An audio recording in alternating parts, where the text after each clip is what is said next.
Hi, in this video we're going to take a quick look at how we can go about archiving a classroom that we're finished with and retrieving an old classroom that we have archived.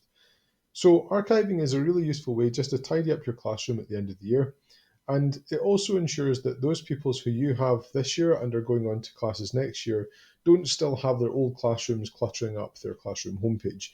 It doesn't mean that you can't go back and find things. You can still go back and you can look at the assignments and reuse them, and you can still go back and find pupil work, and you can even reinstate the classroom if you need to. So this is a non-permanent step.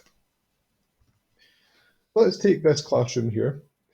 If I go up here, we've got our list of classrooms, and way down at the bottom, I'll just move this out of the way, way down at the bottom here, we'll see that we have archived classes. And archived classes are basically all of the ones that we have previously archived. Now, to archive a class is really quite simple. From the classes homepage here, where we have all of these classes arrayed, if we click the wee dots at the top, you'll see that we can archive a class. Now, when we archive a class, you'll see it says it causes it to be archived for all participants. So that means it's archived for your pupils, but also for co-teachers. They can still find it in their archive, but you may want to make people aware if you're archiving a classroom that they're also a co-teacher in. So if we archive this classroom, you'll see it disappears from my home view. But if I go in here, scroll right down to the bottom and go to where it says archived classes, I can find that archived classes in here. I can still actually click on it to open it, and I can see these assignment posts. I can see which people were in the class, and I can look at those pupils' grades if I needed to.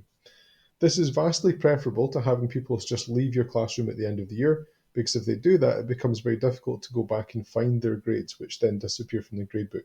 If a pupil rejoins a class after they have left it, all of those grades in the gradebook will be reinstated, and you can find any pieces of work they've attached by going to your classroom folder and finding the appropriate folder within your classroom folder in Google Drive for this classroom.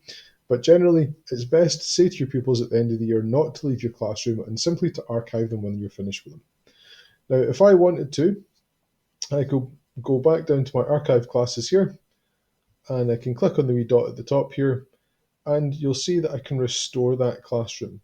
So if I hit restore, it will just tell me you and your students will be able to interact with this class again. The class will be shown under classes in the classroom menu. So we can quickly and easily restore a classroom after it's been archived. And within here, you'll see that we have the option to move classes, to copy them, to restore them, and to delete them. So if you come to a point where several years down the line, you have a whole load of archived classes in here, which you are never going to come back to, you can simply select them and delete them. And at that point, they will cease to exist. You will not be able to retrieve them. So that's probably best done only when you're certain you definitely don't need them. Hopefully you found that useful. Give us a wee shout though if you do have any questions.